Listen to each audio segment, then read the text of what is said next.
इसके बाद next property start करते हैं। अगला जो गुण है जिसमें आवर्तीता का अध्ययन करना है वो मुख्य बड़ा गुण है। तो स्टार्ट करते हैं, तीसरा गुण है और वो है परमाणुवीय त्रिज्या भी कहेंगे या परमाणुवीय आकार भी कह सकते हैं। आर से अपन लिखेंगे इसको, एटॉमिक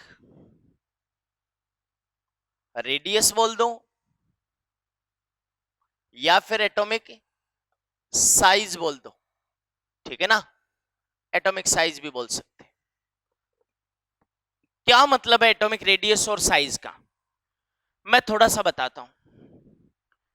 एटॉमिक रेडियस और साइज का मीनिंग है कि कोई परमाणु है और उसका ये पहला कोश है, दूसरा कोश है और ये अंतिम कोश है। तो ध्यान से सुनना, किसी परमाणु के नाभिक तथा उसके बाह्यतम कोश के बीच की ये जो सीधी दूरी है इसको परमाणुवीय त्रिज्या कहते हैं। क्लियर है?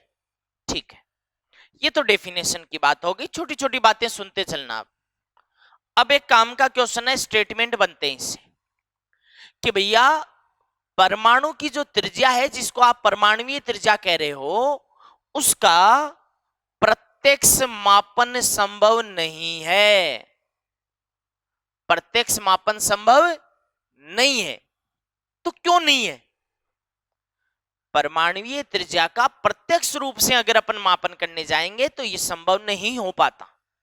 ठीक है, क्यों नहीं हो पाता इसके कारण पूछता है। तो कारण बेटा जी दो है। पहला, मैंने बोर्ड पर तो कह दिया कि नाभिक और बाह्यतम कोश के बीच की सीधी दूरी, और बाह्यतम कोश कहां होता है? जहां अंतिम बाह्यतम दूर से दूर इलेक्ट्रॉन पड़ा हो वहां तक होता है। तो नाभिक और इसके बीच की सीधी दूरी को आपने क्या कहा? परमाणुवीय त्रिज्या कहा। ठीक है, ठीक है साहब, नाभिक और यहां तक की दूरी। लेकिन यहां तक की दूरी तो मैं तब नापूंगा ना जब मुझे इलेक्ट्रॉन घनत्व की सीमाएं, बाउंड्रीज पता हो। मुझे इलेक्ट्रॉन घनत्व की सीमाएं या बाउंड्रीज पता हो कि भाई यहां तक इलेक्ट्रॉन घनत्व है, आप वहां तक की दूरी तो नापोगे। लेकिन अब सुनना कि परमाणु में इलेक्ट्रॉन घनत्व की जो सीमाएं हैं वो निर्धारित नहीं है, फिक्स नहीं है। समझ रहे हो ना? परमाणु में इलेक्ट्रॉन घनत्व की जो सीमाएं हैं वो निश्चित नहीं है, निर्धारित नहीं है। किसी को नहीं पता कि यहां तक इलेक्ट्रॉन घनत्व है। याद करिए, इसीलिए तो अनिश्चितता का सिद्धांत दिया गया था। समझ रहे हो ना? तो परमाणु में इलेक्ट्रॉन की आप 100% स्थिति तय ही नहीं कर पाए। जब तय नहीं कर पाए तो आपको बाउंड्री नहीं पता। बाउंड्री नहीं पता तो कहां तक मापोगे? तो पहली समस्या तो यह है, ध्यान से देख लेना। दूसरी समस्या यह है कि एक विलगित परमाणु चाहिएगा तुम्हें। विलगित का अर्थ सुन लो, अकेला। नापने के लिए अकेला परमाणु चाहिए। तो विलगित परमाणु की जो प्राप्ति है वो भी उतना आसान टास्क नहीं है, प्राप्ति आसान नहीं है। समझ रहे हो ना? तो ये दो कारण हैं। इसमें से मुख्य कारण क्या है कि भैया इलेक्ट्रॉन घनत्व की सीमाएं निश्चित नहीं है। ठीक है ना? परमाणु में इलेक्ट्रॉन घनत्व की सीमाएं निश्चित नहीं है, इसलिए इस परमाणु त्रिज्या का प्रत्यक्ष मापन नहीं करते बल्कि अप्रत्यक्ष विधियों से मापन करते हैं। ठीक है ना? जैसे एनएमआर स्पेक्ट्रोस्कोपी हुआ, इलेक्ट्रॉन डिफ्रैक्शन हुआ, वगैरह वगैरह, ये कुछ मॉडर्न टेक्निक्स काम में लेते हैं। ठीक है, आगे बढ़ जाओ साहब। अच्छा, इनडायरेक्टली ये त्रिज्या ज्ञात करने का एक और तरीका है कि आपको इलेक्ट्रॉन घनत्व तो नहीं पता, लेकिन आप एक काम कर सकते हो। आप दो निकटतम परमाणुओं के नाभिकों की त्रिज्या, नाभिकों के बीच की दूरी ज्ञात कर लो। अब देखो इनडायरेक्ट तरीका क्या होता है। आप प्रत्यक्ष नहीं कर पा रहे तो अप्रत्यक्ष रूप से तो मापोगे। तो अप्रत्यक्ष रूप से मापने का क्या तरीका है कि दो निकटतम परमाणुओं के दो निकटतम नाभिक देख लो। नाभिक को आप पकड़ पाओगे, निर्धारित कर पाओगे उसकी स्थिति, क्योंकि बड़ी जगह है। ठीक है ना? तो दो निकटतम नाभिकों के बीच की दूरी तो ज्ञात कर ही सकते हो। हम कर लेंगे, हमेशा यही करेंगे। देख लो ध्यान से, इसको कहेंगे अंतरानाभिकीय दूरी। बोलो क्या कहेंगे? अंतरानाभिकीय दूरी, निकटतम। दो निकटतम परमाणुओं के निकटतम नाभिकों के बीच की अंतरानाभिकीय दूरी ज्ञात करके इसका आधा कर लेंगे हम, और मैं हर बार ऐसा ही करूंगा देखना। और ये आधा करते ही इसी को क्या मान लूंगा, त्रिज्या मान लूंगा। लेकिन बेटा जी ये त्रिज्या, इसके कई टाइप्स हैं, तो मैं आगे बढ़ूंगा और मैं कहूंगा त्रिज्या के या परमाणुीय त्रिज्या के प्रकार टाइप्स की बात करूंगा। यहां मैं थोड़ा सा आपको एक बता देता हूं काम की बात, कि ये जो टाइप्स है ये किस बात पर निर्भर करेगी, कि भाई किस आधार पर नाम दे रहे हो आप त्रिज्या का। तो बेटा जी ये आधार क्या है, आधार ये है कि जिन दो परमाणुओं के नाभिकों के बीच की तुम दूरी ज्ञात करोगे, उन दोनों परमाणुओं के बीच में आकर्षण बल कौन सा है, या मैं कह दूं बंध कौन सा है। बंध आकर्षण आप सेम कह सकते हो, ठीक है ना, हालांकि पूरी तरह से होते नहीं है, लेकिन दोनों के बीच में बॉन्ड कौन सा है, बंध कौन सा है ये देख लो, चाहे दोनों के बीच में आकर्षण बल कौन सा है ये देख लो। इस आधार पर नाम दिया जाएगा त्रिज्या का। अगर सहसंयोजक बंध है तो त्रिज्या का नाम दे दूंगा सहसंयोजक त्रिज्या। अगर दोनों के बीच में धात्विक बंध है तो धात्विक त्रिज्या कह दूंगा। दोनों के बीच में वांडरवाल आकर्षण है तो वांडरवाल त्रिज्या कह दूंगा। अब बताओ सही है ना, कि भाई टाइप्स तो करेंगे लेकिन उसका आधार क्या होगा, समझ में आ गया ना। हाँ, और अप्रत्यक्ष रूप से मापन कैसे करेंगे ये भी पता चल गया। तो चलिए साहब, प्रकारों में सबसे पहला नाम ले रहा हूं, काम की बात भी है ये। नंबर 1 आता है सहसंयोजक त्रिज्या। पहला नाम आता है सहसंयोजक त्रिज्या, आरसी से लिखते हैं इसको, और नाम क्या हो जाएगा, कोवेलेंट रेडियस। ठीक है, परिभाषा लिख लो, क्या है लिखिए, जब दो परमाणु एकल सहसंयोजक बंध से जुड़े हों, यानी सिंगल सहसंयोजक बंध, सहसंयोजक बंध है लेकिन सिंगल बॉन्ड है, एकल सहसंयोजक बंध से जुड़े हों तो दोनों के नाभिकों के बीच की दूरी का आधा ही सहसंयोजक त्रिज्या कहलाती है। या मैं कह सकता हूं दोनों के बीच की अंतरानाभिकीय दूरी का आधा सहसंयोजक त्रिज्या कहलाएगी। ठीक है, अब इसको थोड़ा सा डायग्रामेटिक देख लीजिए बेटा जी, इस व्यवस्था को जरा देखिए ध्यान से। मान लीजिए कि ये दो परमाणु है भैया। अब आपको थोड़ा सा मैं बताता हूं कि जब सहसंयोजक बंध बनता है ना, तो दोनों परमाणुओं के कुछ भाग एक दूसरे के साथ में साझे में आ जाते हैं, ऐसे अतिव्यापन हो जाता है, दोनों के कुछ भाग एक दूसरे के अंदर आ जाते हैं। ठीक है ना, तो इस तरह से हो जाता है। दोनों के बीच की अंतरानाभिकीय दूरी अपन लेंगे तो ये नाभिक है, इधर ये नाभिक है।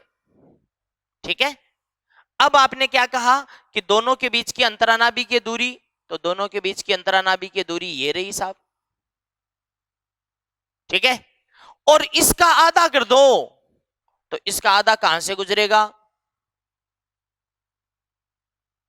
इसका आधा बेटा जी यहां से गुजरेगा, ऐसे यहां से। तो इस दूरी को अपन क्या नाम दे रहे हैं, सहसंयोजक त्रिज्या आरसी। और एक चीज और सुन लो, ये जो दोनों नाभिकों के बीच की दूरी है, दोनों नाभिकों के बीच की दूरी जो है बेटा, उसे क्या कहते हैं, उसे कहते हैं अंतरानाभिकीय दूरी डी। ठीक है ना, तो मैं कह देता हूं पहले से ही कि आरसी सहसंयोजक त्रिज्या बराबर क्या हो जाएगा, अंतरानाभिकीय दूरी का आधा। ठीक है, अच्छा यहां पे आरसी बताने की जरूरत नहीं है, लेकिन डी का मतलब आपने क्या कहा है, अंतरा नाभिकीय दूरी। और एक बात और ध्यान से सुन लो बेटा जी, अंतरानाभिकीय दूरी को ही हम कहते हैं बंध लंबाई। अंतरानाभिकीय दूरी को ही हम क्या कहेंगे, बंध लंबाई कहेंगे। ठीक है, तो ये बात आ गई। तो r c equal to d by two. अब एक चीज और सुन लो मेरी बात। किसी ने कहा कि यार ये आर सी तो है, सहसंयोजक त्रिज्या तो यहां से लेके यहां तक की है, जबकि परमाणु तो यहां तक दिखा रखा है तूने। तो तुम सही कह रहे हो कि सहसंयोजक बंध में दोनों परमाणु एक दूसरे के अंदर धस गए, और अंदर धसने से ये जो सहसंयोजक त्रिज्या है ये वास्तव में परमाणु की त्रिज्या से थोड़ी कम है। देख लो चाहे से। तो तुम कहोगे सर परमाणु की त्रिज्या कहां से कहां तक है? तो परमाणु की त्रिज्या तो बेटा यहां से लेके यहां तक, देखो ये यहां तक तो होगी ना, इसलिए परमाणु की त्रिज्या थोड़ी बड़ी है, ऐसे है ना। तो परमाणु की त्रिज्या ये है, ध्यान से देख लो, आर ए लिख रहा हूं भाई, एटॉमिक, है ना। तो एक अच्छी बात आई कि जो आर सी की वैल्यू है वो वास्तविक परमाणुवीय त्रिज्या से क्या होती है?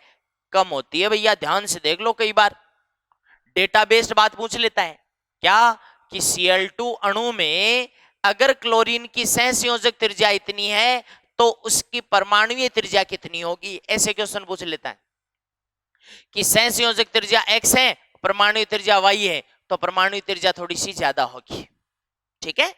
आर ए का मतलब क्या समझोगे? आर ए का मतलब है परमाणुवीय त्रिज्या, ठीक है ना।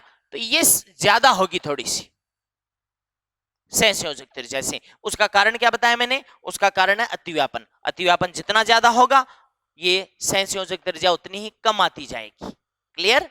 आगे बढ़ जाओ बेटा जी। अब मैं बहुत अच्छी बात पर आ रहा हूं, सिंपल है, बहुत सिंपल चीज है, क्वेश्चन दे चुकी है, एक नोट लिखिए, काम की बात है भाई, कि सहसंयोजक त्रिज्या ज्ञात करने में इसका मतलब है मुझे अणु की जरूरत तो पड़ेगी, ये तो तय हो गया। अणु की जरूरत कैसे? क्योंकि दो परमाणु आपस में जुड़े हुए होंगे तो मैं उसको अणु बोल दूंगा, ठीक है ना। तो अणु की जरूरत पड़ने वाली है, दो ही हो जरूरी नहीं है, परमाणु तो और भी हो सकते हैं, लेकिन ये दोनों आपस में जुड़े हुए हैं, ठीक है ना। तो अणु काम में लेते हैं, लेकिन बेटा जी एक शर्त है कि कैसा अणु तुम काम में ले सकते हो सहसंयोजक त्रिज्या ज्ञात करने के लिए। तो नोट नंबर 1, ठीक है, नोट नंबर 1 लिखिए, सहसंयोजक त्रिज्या ज्ञात करने में, सहसंयोजक त्रिज्या ज्ञात करने में ऐसे अणु प्रयुक्त करते हैं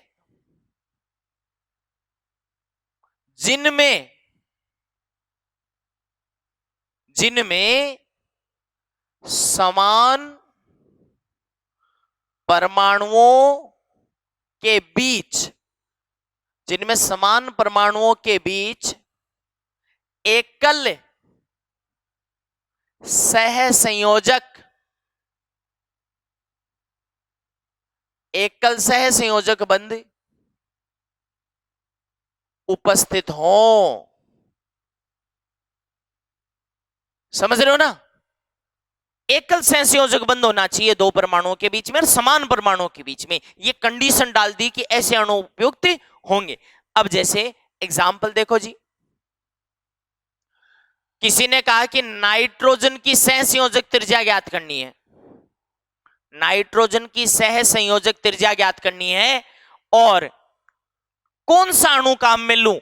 तो 3 ऑप्शन मेरे सामने रख दिए उसने कि N2 काम में ले सकता हूं क्या, अमोनिया काम में ले सकता हूं क्या, या N2H4 यानी हाइड्रोजन काम में ले सकता हूं क्या, इनमें से बताओ। तो आप बताइए कि नाइट्रोजन की सहसंयोजक त्रिज्या ज्ञात करने में इनमें से कौन सा अणु उपयुक्त होगा? तो बहुत से बच्चे तुरंत ही N2 को टिक कर देते हैं, गलत है। वो कहते हैं गुरुजी आपने कहा है देखो समान परमाणुओं के बीच में बंद होना चाहिए, तो समान के बीच में तो नाइट्रोजन में है। अरे है तो सही, लेकिन नाइट्रोजन नाइट्रोजन के बीच में बॉन्ड कितने हैं बेटा? 3 है, इसलिए कारगर नहीं है। अमोनिया, अमोनिया में वैसे तो सारे ही सिंगल बॉन्ड है, एकल बंद है, लेकिन फिर भी ये सही नहीं है। क्यों नहीं है? क्योंकि नाइट्रोजन नाइट्रोजन के बीच में बॉन्ड नहीं है, तो ये भी कट हो गया, ये भी कट हो गया। N2H4 की देख लेते हैं स्ट्रक्चर। तो साहब N2H4 की स्ट्रक्चर की अगर मैं बात करूं बेटा जी, तो जरा देखिए साहब, N2H4 में N और N के बीच में तो सिंगल बॉन्ड है, और 2 हाइड्रोजन इधर है और 2 हाइड्रोजन इधर है। अब बताओ मेरी शर्तों का पालन इसमें हो रहा है कि नहीं? समान परमाणुओं के बीच में बंध है और एकल बंध है और सहसंयोजक बंध है, इसलिए ये सुटेबल है। ये क्या है? उपयुक्त है। समझ रहे हो ना? इसी तरह से एक और उदाहरण ले लो कि भाई मुझे मान लीजिए ऑक्सीजन की सहसंयोजक त्रिज्या ज्ञात करनी है। अगला एग्जांपल ले लेता हूं कि भाई ऑक्सीजन की सहसंयोजक त्रिज्या ज्ञात करनी है, बताओ कौन सा अणु प्रयुक्त होगा? वैसे से ही ऑप्शन दे दिए, O2 काम में आएगा या H2O काम में आएगा या H2O2 काम में आएगा। तो O2 काम में लेने की कोशिश बच्चे करते हैं, लेकिन बेटा जी मत ले लेना। क्यों? क्योंकि समान परमाणुओं के बीच में बंध तो है लेकिन सिंगल नहीं है, ये तो डबल है ना? H2O की बात करूं तो O H H, ये भी उपयुक्त है या नहीं है? नहीं है, क्योंकि ऑक्सीजन ऑक्सीजन के बीच में बॉन्ड नहीं है ना, तो ये भी काम का नहीं है। H2O2 की अगर अपन बात करें तो HOOH, यहां पे आप देख लो कि ऑक्सीजन ऑक्सीजन के बीच में सिंगल बॉन्ड है, और ऑक्सीजन ऑक्सीजन के बीच में सिंगल बॉन्ड होने का मतलब है ये उपयुक्त रहेगा। तो ऐसा अणु काम में लेना चाहिए जिसमें समान परमाणुओं के बीच में बॉन्ड हो और सिंगल बॉन्ड हो। क्लियर? ओके। इसके बाद देखिए नोट नंबर 2 देखें अपन। नोट नंबर 2, नोट नंबर 2 है कि बंध लंबाई, लिखिएगा, बंध लंबाई व त्रिज्या में संबंध बताने के लिए, दोबारा बोल रहा हूं, बंध लंबाई व त्रिज्या में संबंध बताने के लिए स्टीवेंसन शोमाकर सूत्र दिया गया था। ठीक है, स्टीवेंसन शोमाकर सूत्र दिया गया था। अब ये स्टीवेंसन शोमाकर सूत्र क्या है थोड़ा सा समझ लेते हैं। मान लो बेटा ये एक परमाणु है और अपन कह देते हैं कि ये ए परमाणु है, ये ए है। दूसरा एक परमाणु इससे इसी तरह से जुड़ा हुआ है, सहसंयोजक बंध से जुड़ा हुआ है, ठीक है ना, और ये बी है। अलग अलग परमाणु है इस बार, ओके। और एकल सहसंयोजक बंध से जुड़े हैं, ये ले लिया मैंने, दोनों के नाभिक हैं, और ये दोनों के नाभिकों के बीच की दूरी को अंतरानाभिकीय दूरी कह दिया मैंने। ठीक है, अब बात आती है कि इस दूरी को आप क्या कहते हो? इसको वैसे तो तुमने डी कहा है अब तक तो, लेकिन अब मैं इसको डी ए बी कह रहा हूं बेटा। ठीक है ना, कि भाई ए बी कोई अणु है, उसकी ये बंध लंबाई है, और बंध लंबाई के अलावा अंतरानाभिकीय दूरी तो है ही। ठीक है, ओके। अब बात ये आती है कि यहां से यहां तक की दूरी को मैं क्या कह सकता हूं? तो तुम कहोगे सर ये तो एक की त्रिज्या है, इसको आप आर ए कह दो। ठीक है, और बेटा जी यहां से यहां तक की दूरी को क्या कह दूं? तो ये बी की त्रिज्या है, इसलिए इसे आर बी कह देता हूं। तो स्टीवेंसन शोमाकर, अब यहां यह बताने की जरूरत नहीं होनी चाहिए कि डी ए बी का मतलब क्या है, अंतरा नाभिकीय दूरी भी है या फिर बंध लंबाई भी है। किसकी बंध लंबाई है? इस ए बी अणु की बंध लंबाई है। ठीक है ना, और आर ए का मतलब क्या हो जाएगा यहां पे साहब? ए की त्रिज्या हो जाएगा, है ना। आर बी का मतलब क्या हो जाएगा? बी की त्रिज्या हो जाएगा। ठीक है ना। अब बात यह आती है कि स्टीवेंसन शोमाकर ने फॉर्मूला क्या दिया? तो फॉर्मूला यह दिया कि d a b equal to R A plus are b. ये तो ठीक है कि d a b equal to क्या होता है? R A plus are b, r A plus are b. अब तुम कहोगे कि सर इतना तो नहीं हो सकता, क्योंकि आर ए और आर बी में ये हिस्सा 2 बार जुड़ गया, यानी इसमें से कुछ माइनस जरूर होगा। और स्टीवेंसन शोमाकर ने यही तो खास बात दी, उन्होंने कुछ डेटा वगैरह ज्ञात करके कहा कि ये जो वैल्यू जो घटा रहा हूं वो होगी 0.09 delta x. DAB equal to RA plus RB minus 0.09 delta x. ये था स्टीवेंसन सोमाकर फॉर्मूला। ठीक है, यहां बाकी सब चीजें बता दी, केवल डेल्टा एक्स नहीं बताया। तो डेल्टा एक्स का मतलब है जिन दो परमाणुओं के बीच में बंध है उनके ए व बी की या ए व बी के बीच क्या है, ये ध्यान से देख लो, विद्युत ऋणता का अंतर है। अरे डेल्टा एक्स का मतलब क्या हो गया, ए और बी के बीच विद्युत ऋणता का अंतर, जिन दो के बीच में बंध है उन दोनों परमाणुओं की विद्युत ऋणताओं का अंतर डेल्टा एक्स है। ठीक है, हो गई बात। तो इस तरह से स्टीवेंसन सोमाकर फॉर्मूला दिया जाता है। ओके, इसके बाद देखिए स्टीवेंसन सोमाकर फॉर्मूला के अपन कुछ केसेस लेने जा रहे हैं। देखिए केस बन रहेंगे 3। केस का मतलब हो गया कि अलग अलग कंडीशन में इस फॉर्मूले के कुछ मॉडिफिकेशन हो जाएंगे। ठीक है, पहली कंडीशन क्या ले रहा हूं, पहली कंडीशन ले रहा हूं बेटा जी कि सेम एटम्स के बीच में बॉन्ड हो जाए। ठीक है ना, पहली कंडीशन क्या ले रहा हूं,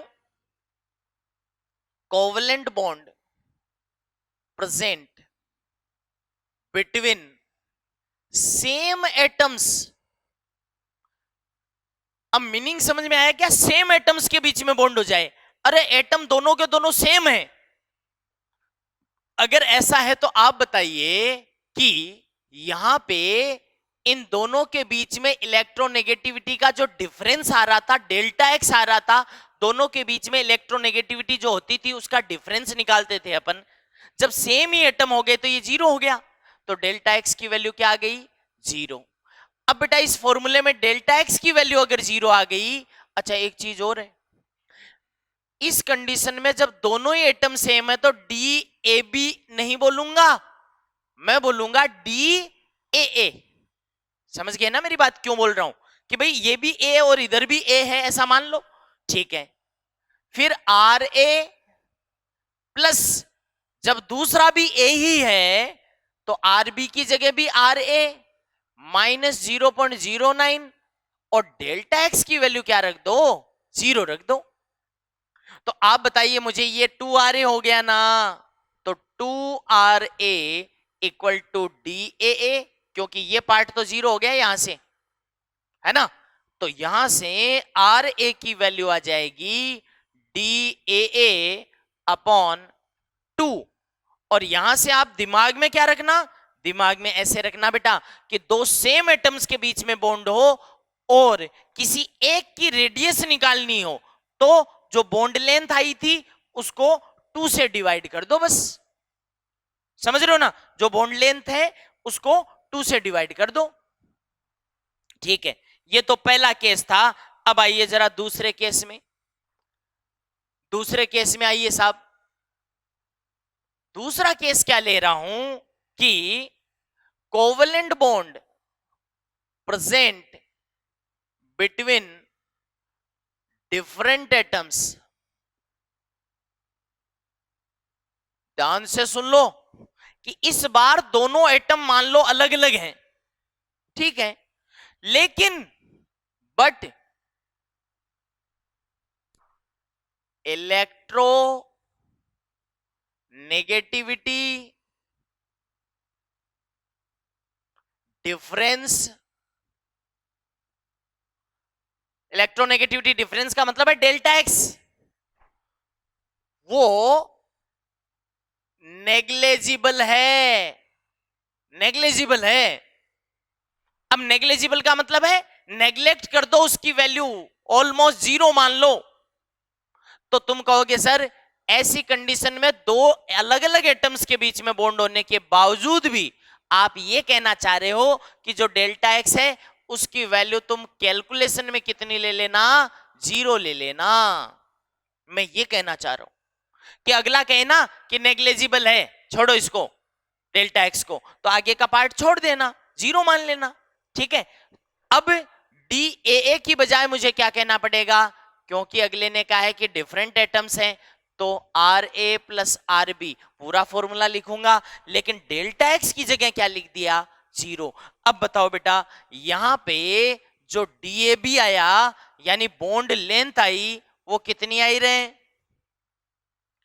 तुम कहोगे सर कुछ नहीं, आर ए और आर बी को ऐड कर दो और कुछ मत करो, बात खत्म। दिमाग में क्या रखना कि जब अगला कहे कि दो डिफरेंट एटम्स के बीच में बॉन्ड है लेकिन इलेक्ट्रोनेगेटिविटी का जो डिफरेंस है ना, डिफरेंस ऑफ इलेक्ट्रोनेगेटिविटी वो नेग्लिजिबल है, ऐसा कोई बोले तो आप तो क्या करना, बॉन्ड लेंथ इक्वल टू क्या कर देना, दोनों की केवल रेडियस रेडियस ऐड कर देना, ये लो बात खत्म हुई। और तीसरा केस फाइनल, तीसरा केस है वो है कि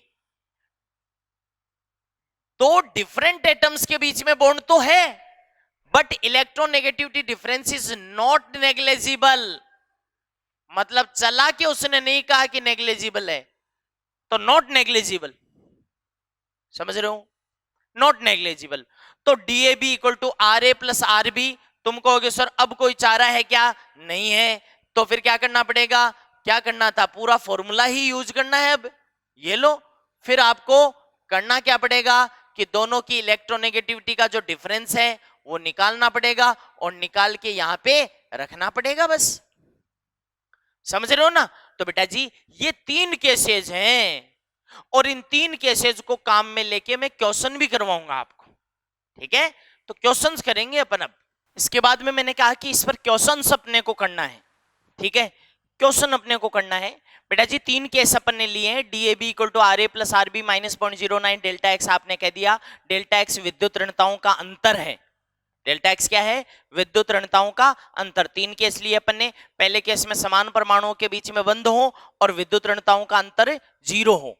दूसरा केस लिया, समान परमाणुओं के बीच में बंध नहीं है, अलग अलग के बीच में बंध है लेकिन विद्युत ऋणताओं का जो अंतर है वो नगण्य मान लो, नगण्य मतलब 0 मान लो। और तीसरी स्थिति में परमाणु भी अलग अलग है और अंतर भी नगण्य नहीं है, तब पूरा सूत्र काम में ले लो। तो आइए साहब क्वेश्चन करते हैं। पहला क्वेश्चन देखो, पहला क्वेश्चन आपके सामने बेटा कि यदि H2 और Cl2 की बंध लंबाई क्रमशः इतनी और इतनी है, ठीक है, 1.2 और 1.4 एंगस्ट्रॉन है, वह H और क्लोरीन की विद्युत ऋणता यानी इलेक्ट्रोनेगेटिविटी क्रमशः 2.1 और 3.0 हो तो HCl की बंध लंबाई क्या होगी, ऐसा मुझसे पूछ रहा है। स्टार्ट करते हैं अपन। देखिए इसमें सारे केसेस काम आएंगे इन क्वेश्चंस में।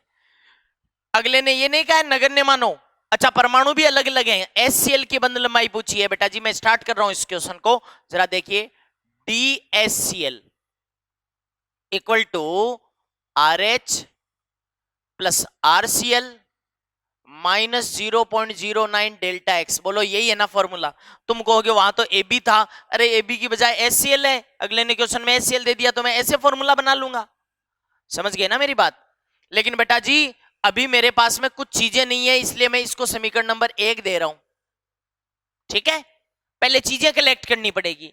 अब चीजें कैसे कलेक्ट करूं, तो सबसे पहले तो RH को कलेक्ट करके लाओ। RH कैसे आए,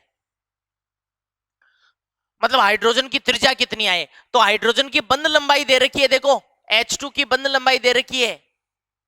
बेटा जी समान परमाणुओं के बीच में बंध है। अब आप एक बात बताओ, आप एक बात बताओ, H और H के बीच में बंध है तो क्या पहला केस नहीं लग जाएगा, यहां पे समान परमाणुओं के बीच में बंध है तो डेल्टा एक्स का मान 0, डेल्टा एक्स का मान 0 होता था तो क्या कहते थे कि आप केवल और केवल बंध लंबाई में 2 का भाग दे दो। अभी भी पढ़ा है केस भाई, तो बंध लंबाई में 2 का भाग दे दो तो किसी एक की त्रिज्या आ जाएगी, ऐसा ही हुआ है ना, देख लो चाहे। आर ए इक्वल टू आपने कहा था DAA अपॉन 2, यहां पे HH अपॉन 2 कह दिया। अब बताओ DHH की वैल्यू क्या है, मैं रख दूं, DHH की वैल्यू है बेटा जी 1.2 डिवाइडेड बाई 2 बराबर 0.6 एंगस्ट्रॉन, देखना सही है क्या। इस तरह से पहली त्रिज्या आ गई। अब मेरे को इसी तरह से क्या निकालनी है, RCl यानी क्लोरीन की त्रिज्या भी चाहिए। तो तुम कहोगे सर वहां मेरे को किसकी दे रखी है, क्लोरीन, क्लोरीन बंध की बात कर रहा है क्योंकि Cl2 का मतलब क्या हो गया रे, क्लोरीन क्लोरीन के बीच में बंध है। तो यहां पे क्या करो, DCl बटे 2 और DCl की वैल्यू दे रखी है कितनी, 1.4 अपॉन 2 और 1.4/2 ये कितना आ जाएगा आप बताइए, 0.7 एंगस्ट्रॉन आ गया। दो डेटा आ गए ना। अब एक काम करो, विद्युत ऋणताओं का अंतर डेल्टा एक्स निकालो, दोनों की विद्युत ऋणताओं का अंतर ज्यादा में से कम को घटा लो, तो 3 - 2.1 बराबर आ गया 0.9। ये लो जी। और अब बेटा इस एक समीकरण एक में वैल्यू रख दो पूरी की पूरी, तो आपको क्या चाहिए, DSCL चाहिए। DSCL कैसे आएगा जी, RH की वैल्यू कितनी है 0.6, देखो ऊपर, RCL 0.7 -0.09 और डेल्टा एक्स की वैल्यू 0.9। बेटा जी सोल्व आप कर लेना, किस में आएगा आंसर, एंगस्ट्रॉन में आ जाएगा। आप देख लीजिए इसमें कौन कौन से केस काम आ गए। पहला काम आ गया जहां विद्युत ऋणताओं का अंतर 0 हो इन दोनों जगह। फिर तीसरा केस काम आ गया जहां पूरा का पूरा सूत्र काम में लेना पड़ा, क्योंकि H और Cl अलग अलग परमाणु है और इनकी विद्युत ऋणताओं का अंतर नगण्य भी उसने नहीं दे रखा चला के। ठीक है, तो बंद कर दूं इस क्वेश्चन को, तो हो गया, कर लोगे ऐसे क्वेश्चन। अब एक क्वेश्चन और पढ़ो बेटा जी। अगले क्वेश्चन में तुम क्या देख रहे हो कि अगले क्वेश्चन में कह रहा है कि यदि CF4, देखिए दो तरह के अणु हैं, एक है CF4। अब CF4 में पता होना चाहिए कि कार्बन से 4 फ्लोरीन जुड़ रहे हैं, ठीक है ना, और उसमें से केवल और केवल किसी भी बात कर रहा है, कार्बन फ्लोरीन बंध लंबाई की बात कर रहा है। इसको मैं DCF ऐसे लिखूंगा बेटा, कार्बन फ्लोरीन बंध लंबाई लिख दूं। अब कार्बन फ्लोरीन बंध लंबाई के लिए सूत्र लगाना हो तो RC + RF, बोलो ऐसे ही तो लगाओगे। लेकिन तुम कहोगे सर अभी पूरा नहीं हुआ, -0.09 डेल्टा एक्स भी करो। मैं करना चाह रहा हूं, 0.09 डेल्टा एक्स लिखना चाह रहा हूं, लेकिन क्वेश्चन में क्या दे रखा है, लास्ट में पढ़ो कि यहां विद्युत ऋणताओं का अंतर क्या मान लो, नगण्य मान लो। तो यार आगे का हिस्सा लिखने की जरूरत है क्या, नहीं है ना, छोड़ो। और इसकी वैल्यू उसने क्या दी है, तो कार्बन फ्लोरीन बंध लंबाई देखो ये दी है 1.2, देख लो सही है। और इसको एक काम करो बेटा जी, इक्वेशन नंबर 1 दे दो, और कोई डाउट हो तो बोल दो। DCF = RC + RF, -0.09 delta x वाली बात हटा दी, क्योंकि उसने विद्युत ऋणताओं का अंतर क्या दिया है, नगण्य। अगली बार यही बात कह रहा है SiF4 यानी सिलिकॉन टेट्राफ्लोराइड के लिए, देखो ये रहा SiF4 के लिए, और यहां पे DSIF = RSI + RF कह दो बेटा जी, और इसकी वैल्यू दे रखी है 1.4 एंगस्ट्रॉन, और समीकरण नंबर 2 कह दो इसको। देखो देखें सही है क्या, यहां भी अंतर नगण्य मानूंगा मैं, तो हर जगह अंतर नगण्य मानूंगा, यानी यहां केस नंबर 2 अप्लाई हो रहा है, केस सेकंड, ठीक है। और एक काम करो, आगे बढ़ने से पहले आप इन दोनों समीकरणों को जोड़ लो बेटा। दोनों समीकरणों को जोड़ोगे तो RC + RSI, देखना सही है क्या, इसमें ये जोड़ा, प्लस RF और RF मिला के 2RF, और ये हो गया 1 और 2 2.6, देखना देखे सही है क्या, सही है ना। अब RC + RSI बेटा जी इन दोनों को मिला के क्या मैं DCSI बोल दूं इसको, क्योंकि कार्बन की त्रिज्या और सिलिकॉन की त्रिज्या मिला के कार्बन सिलिकॉन बंध लंबाई बन जाएगी, क्योंकि विद्युत ऋणताओं का अंतर तो अगला कह रहा है हर जगह नगण्य है, तो इन दोनों को मिला के ये बंध लंबाई बन गई, प्लस 2RF, और इसकी वैल्यू है 2.6। अब मुझे एक बात बताइए कि क्या कार्बन सिलिकॉन बंध लंबाई उसने दे रखी है, हाँ 1.6 दे रखी है, तो यहां पे 1.6 रख दो, प्लस 2RF बराबर 2.6, ये उधर जाके 1 बन जाएगा, और RF का मान आ जाएगा 0.5 एंगस्ट्रॉन। ये लो जी, इस तरह से कर लो। तो ये मैंने 3 केस लिए स्टीवेंसन सुमाकर सूत्र पर, तीनों केस को अप्लाई कर लिया, 2 केस यहां काम आ गए, 1 यहां काम आ गए, ठीक है, ओके।